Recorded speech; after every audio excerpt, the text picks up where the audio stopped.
organ transplantation is a fairly young field. The first human organ transplants were done in 1954, so not so very long ago. And it has become so successful because of technical advances and because of the drugs we use to make the body accept these grafts that it has become the preferred therapy for organ failure around the world.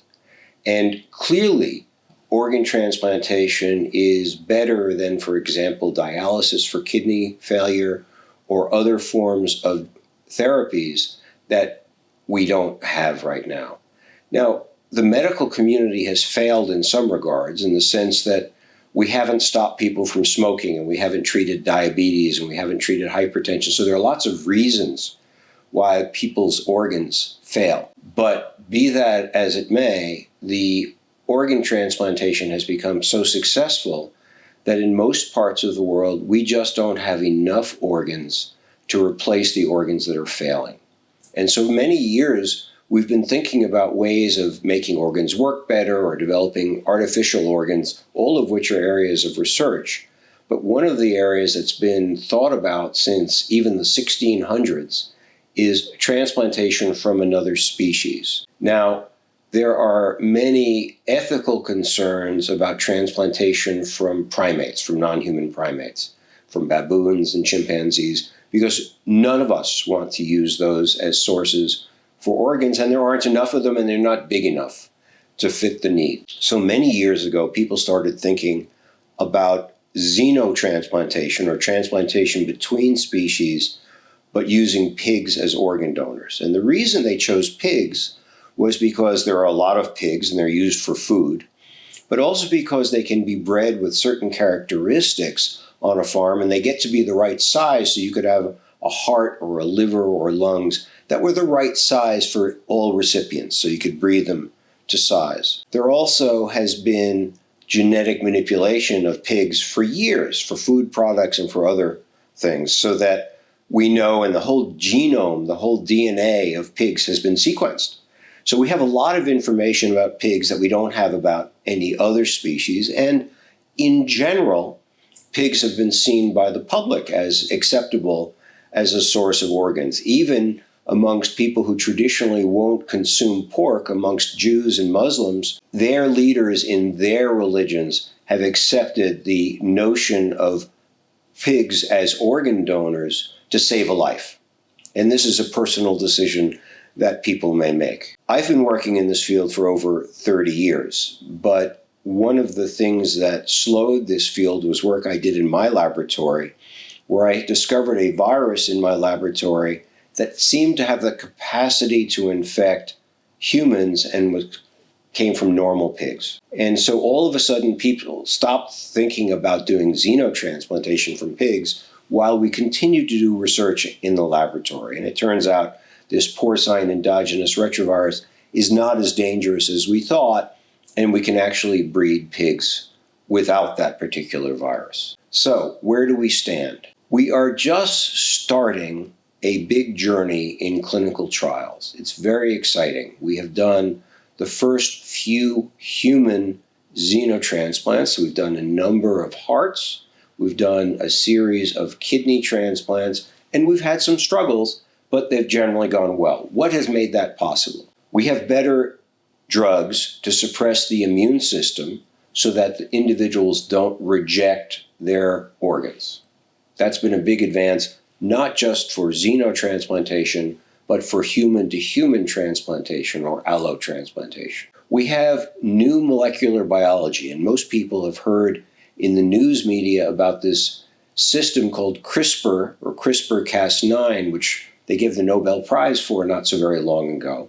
And that has allowed us to put in and take out genes in the pig that we find useful. And that has been a big advance because some of the barriers to successful transplantation from pigs has been incompatibility. They don't work as well in humans. Why not? First of all, they have some sugars or on their surface of their cells that are a target for the immune system of all humans, in part because most of us have pork as part of our lives and we've developed immune reactions to those antigens. So we've been able to change the surface of the cells in the pig so that those antigens are no longer there and the body's immune system doesn't react as quickly. They still react, but not as quickly to those cells. Second problem was, blood has to flow normally through blood vessels, but the blood vessels of a pig organ are from pig and they're foreign. And so when you have these foreign blood vessels in your body, blood may clot on those surfaces. And pig blood doesn't work well with human blood. And so that there is clotting that occurs on the surface of these cells. Again, you can put in genes, human genes, that will prevent the deposition, putting down of clot and a damage to the lining of the blood vessels. The third area, which is an area of great interest of mine, which I've mentioned already, is this so-called porcine endogenous retrovirus. This is a virus which is not like HIV. It is a retrovirus, it's an RNA virus, but it's in every cell of every pig. And there are about 54 to 59 copies in every cell of every pig, different amounts in different kinds of pigs. And we've also been able to use this CRISPR-Cas9 system to inactivate those viruses. And so we're sitting in a time where we can manage the immune response or graft rejection, we can prevent most of the clotting, and we can prevent some of the concerns about infection, which was a big leap forward. And they did the first heart-to-human transplants about 2 or so years ago, and those people didn't survive, but we learned a lot from them about things to do and not to do when we're managing xenotransplant recipients. At Massachusetts General Hospital, where I work, we have a different set of pigs, as I say, with all these 64 gene modifications, and we're able to put kidneys into living humans who don't have another source of a kidney for survival. So our first patient was a wonderful man who ultimately died of heart disease instead of the kidney disease, but he accepted his kidney graft and he lived for 61 days. The next two individuals have had kidney disease but didn't have other underlying diseases, and they are still alive more than 6 months after getting their kidney transplants. They've had a few problems along the way, but generally the kidneys are working very well and they are very happy. In fact, these two gentlemen have become best friends and their wives have become friends now because of the experience at Massachusetts General Hospital. So we are just starting this process, and we work collaboratively, very closely with companies that manufacture pigs for this purpose, for xenotransplantation, so that the field is moving forward, yet there's still some hurdles to overcome. The biggest concern, I should say, has been one of infectious disease, which is my specialty. And the concern is that if you put a pig organ into a person, won't they get sick from pig infections? And that was my initial response also. But it turns out that you can breed pigs very carefully in special facilities. We call them biosecure facilities, where they won't get many infections, and we can select pigs that don't have these various infections. And I developed a term a number of years ago called designated pathogen free.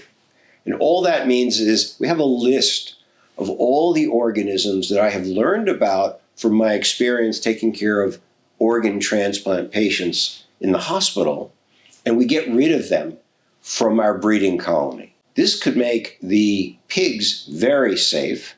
In fact, we have more time to breed the pigs and to test them and to make sure they're safe than we do for many human organ donors who are deceased organ donors around the world. So we are addressing, with new technologies, molecular diagnostics, some of the hurdles in terms of infectious disease. We don't have all of the immunology or the clotting worked out yet. We are still working on that, but we've learned a tremendous amount from our studies in these new patients, as well as there have been studies in deceased individuals, we call them decedents, who have given their bodies to science so that we can implant pig organs into them. And we learned a lot about the risks of infectious disease and immunology and other things from those generous individuals. So that we are now starting clinical trials. What does that mean? Well, it means that we're starting to do a controlled group of patients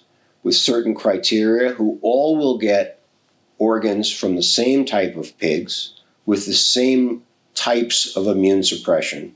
And we're going to see how they do. And we're going to see if it's safe, because we've had to work very closely with the Food and Drug Administration or regulatory authorities, and they push us to make sure it's very safe, that we're doing the right tests, using the right pigs, doing the right techniques. And so we will see over the next 3 to 5 years, we will gain much more experience with xenotransplantation to make sure that it works and that it's safe and that it won't cause any problems. We should talk about ethics, and I would link ethics and education together, because what I've just talked about is important as a basic understanding. But one of the questions we always get is it safe? Will I get some pandemic virus? Will it be like the coronavirus, or will it be like AIDS? And the answer is no, because we've studied these individual pigs and some of the few recipients so far, and infection has not been the major hurdle. There still are viruses and things we don't know about. So the unknown is an important part of this. And so when I'm teaching patients about the risks of xenotransplantation, I tell them the risks aren't the things that we know about, it's the things we don't yet know about. And so they go on a journey with us, and these patients are extraordinarily generous people who are willing to try something new to advance science, which they may or may not benefit from it, and they know that. But as we educate our patients and their families and the staff at our hospital, we try to convince them that we're telling them all that we currently know, and that we will keep them informed as we learn more over the years. The other important, or one of the other important ethical questions is about animal rights.